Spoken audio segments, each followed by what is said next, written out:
Video games are no longer a niche hobby. They are the biggest entertainment industry on the planet. Bigger than movies, bigger than music, and growing faster than anyone predicted. And the numbers prove it. Some of the best-selling games of the 21st century have sold more copies than any film has ever sold tickets, reached more people than any album has ever reached the listeners, built communities so massive they have their own economies, their own cultures, and their own celebrities. But which games actually moved the most copies? Which titles captured the attention of hundreds of millions of players across every corner of the world? The answers might surprise you, because the best-selling games aren't always the most critically acclaimed ones.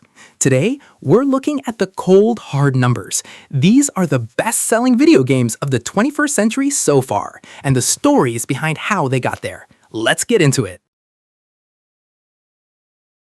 This game had every reason to underperform. Surrounded by controversy before launch, built around a franchise some fans were actively boycotting, and it still became one of the fastest-selling games of its year, moving roughly 40 million copies and outselling Call of Duty in the same calendar year.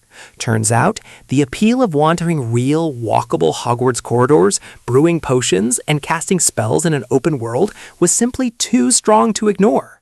It gave an entire generation of Harry Potter fans something the films and books never could: the ability to actually live inside that castle. Love the franchise or not, the sales numbers tell a story the discourse couldn't drown out. Nobody, including Larian Studios itself, expected a turn-based RPG based on decades-old Dungeons & Dragons rules to become one of the defining games of this decade. And yet, here we are. Over 20 million copies sold, Game of the Year sweeps across nearly every major awards show, and a fan base that treats every companion storyline like appointment television. This is a game where you can talk your way out of almost any fight, seduce a wizard, or turn into a bear mid-conversation, and somehow all of it feels intentional. It reminded an entire generation that deep dice-rolling role-playing games weren't a dying niche. They were just waiting for someone to build one with this much heart and this little compromise. In 2012, Call of Duty did something almost nobody expected from a military shooter. It looked forward instead of back. Black Ops 2 dropped players into a near-future war shaped by drones, cyber attacks, and branching decisions that actually changed how the story ended. That gamble paid off enormous. It became one of the best-selling entries a franchise has ever produced, moving tens of millions of copies and setting single-day sales records that stunned the entertainment industry, not just gaming. Zombies mode alone built a cult following that's still active today. This wasn't just another yearly release. It was proof that Call of Duty could evolve its formula and still dominate the charts harder than the games it replaced. Before Fortnite became a cultural moon landing, there was PUBG. And without PUBG, there is no battle royale genre at all. 100 players parachute onto an island. One gun, one goal: be the last one breathing. That simple, brutal premise has now sold over 75 million copies, an enormous number for a game that essentially invented its own category from nothing in 2017. It turned chicken dinner into a phrase millions of people understood without explanation.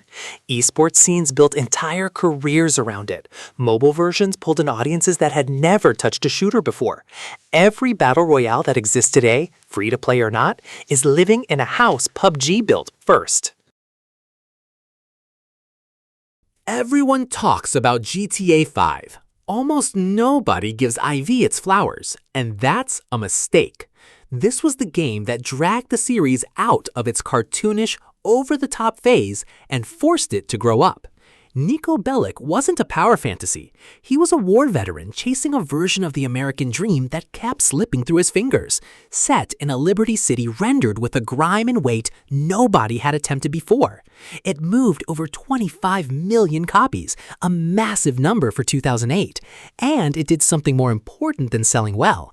It proved open-world games could carry real emotional weight. Every dark, personal, morally messy open-world game that came after, including 5, owes a debt to what Rockstar built here. This game came out in 2013 on hardware that today's kids have literally never touched, and it is still selling 5 million copies every single quarter. Not once, not as a nostalgia bump, every quarter, like clockwork, over a decade later. Total lifetime sales now sit north of 230 million copies, making GTA 5 the second best-selling video game ever created, trailing only Minecraft. It's crossed 3 console generations without a true sequel. Rockstar didn't need one. GTA Online kept printing money years after the credits rolled, turning a single-player crime story into a virtual economy worth billions. When GTA 6 finally drops, it won't be killing a dying game. It'll be dethroning the most dominant live product the industry has ever produced. 1 block. That's all this game gives you at the start. And from that single cube, Minecraft has grown into the best-selling video game ever made. Over 350 million copies, officially certified as the biggest in history. Think about that scale for a second. That's more than the entire population of the United States, all buying into a game built from cubes and imagination. A 10-year-old built a fortress in it last night. So did a 35-year-old redstone engineer wiring up a working calculator. Both walked away satisfied. That's the trick nobody else has cracked. Infinite ceiling, zero floor. No game has ever made that combination work at this scale. And honestly, nothing on the horizon looks close to touching it.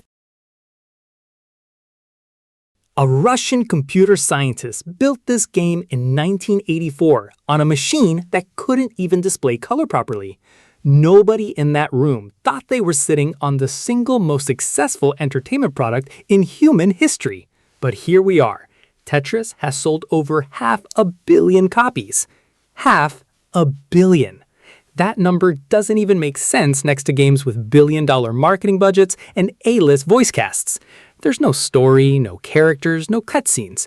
Just falling blocks and a puzzle so perfectly balanced that it hooked Soviet scientists, phone users in 2001, and Nintendo Switch owners in 2026 with the exact same grip. It proves something uncomfortable for the industry. You don't need spectacle to conquer the planet. You just need one idea, executed so cleanly that it never needs to change. One developer, a tiny team, a 2D sandbox game that looks on the surface like a budget Minecraft clone. And yet, Terraria has quietly sold past 60 million copies, standing shoulder to shoulder with games that had 100 times its budget. There's no marketing machine behind this success, just over a decade of free content updates that kept turning old players into new evangelists every single time. Boss fights escalate into genuine bullet hell chaos. The building systems rival anything console-exclusive sandbox games have attempted. It's proof that a small indie team with total commitment to their community can out-earn, outlast, and outsell projects backed by entire publishing empires. Terraria isn't a footnote in gaming history. It's one of the biggest success stories in it. Rockstar spent nearly a decade building this game, and every single year of that development shows up on screen. Red Dead Redemption 2 has now sold over 85 million copies, officially making it the third best-selling video game of all time, ahead of Wii Sports and everything else that came before it. This is a game where horses have individual personalities, where snow actually accumulates on your character's coat, where a single side character's backstory could carry its own film. It launched in 2018, and it's still selling millions of copies a year, nearly a decade later, because word of mouth about Arthur Morgan's story has never really stopped spreading. Some games get remembered. This one just keeps getting bought. This game came out in 2017, and it is still one of the best-selling titles of any console generation year after year. Nearly 69 million copies and counting, with fresh sales even after the launch of its own successor. Combined with its original Wii U release, that pushes the Mario Kart 8 lineage past 79 million units, making it the best-selling racing game ever made. Rainbow Road Rage, Blue Shell Heartbreak, Battle Mode Chaos with your entire family screaming at once, this became the default party game for an entire console generation. Nintendo Switch owners who never bought another game still own this one. That's the kind of universal reach most billion-dollar franchises spend decades chasing and never actually catch. March 2020, the entire world got locked inside at the exact same moment this game landed on shelves, and the timing turned out to be almost eerie. Millions of people, stuck at home with nowhere to go, suddenly had an island to terraform, debts to pay off to a suspiciously cheerful raccoon, and neighbors to visit through in-game mail instead of real life. New Horizons has sold nearly 49 million copies, making it one of the best-selling games ever released on a single Nintendo console. It gave people control and calm during a moment when both felt impossible to find anywhere else. Rarely does a video game's release date align so perfectly with what an entire planet actually needed. Picture the pitch meeting. Every single fighter from every previous Smash Bros. Game, all in one roster, alongside guest characters from Metal Gear, Final Fantasy, and Street Fighter sharing the same stage. That's not a dream crossover. That's literally what shipped in 2018. Super Smash Bros. Ultimate has since sold over 36 million copies, making it the best-selling fighting game in history by a massive margin. It became the game every Nintendo fan owned, regardless of whether they even liked fighting games, because at its core, it's really a party game wearing a fighting game's clothes. Couches full of friends, chaotic 4-player free-for-alls, and a roster so absurdly complete, it basically closed the door on ever needing another crossover fighter again. This was the game that convinced people to buy a brand new, unproven console sight unseen.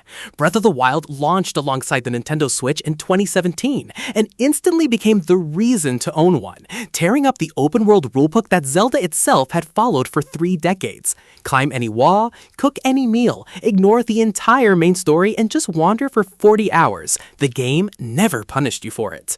That freedom helped it sell over 30 million copies, an enormous figure for a console-exclusive title with no multiplayer hook whatsoever. Almost every open-world game released since has borrowed something from it: climbing systems, weather mechanics, environmental puzzle design. Breath of the Wild didn't just sell copies, it rewrote the genre's DNA. How do you follow up one of the most acclaimed open-world games ever made? Nintendo's answer was to hand players glue, Gears, and Ultra Hand, and let them build the solution themselves. Tears of the Kingdom sold 10 million copies in just 3 days, an almost unheard of pace for a Switch-exclusive title, and has since crossed 22 million lifetime sales. What makes it remarkable isn't just the number, it's that this was a direct sequel expected to live in its predecessor's shadow, and instead carved out its own identity through sheer creative freedom. Sky Islands, underground caverns, and physics-based contraptions turned every player's Hyrule into a slightly different game. Nintendo didn't just meet expectations here, it rewired what a sequel is supposed to feel like.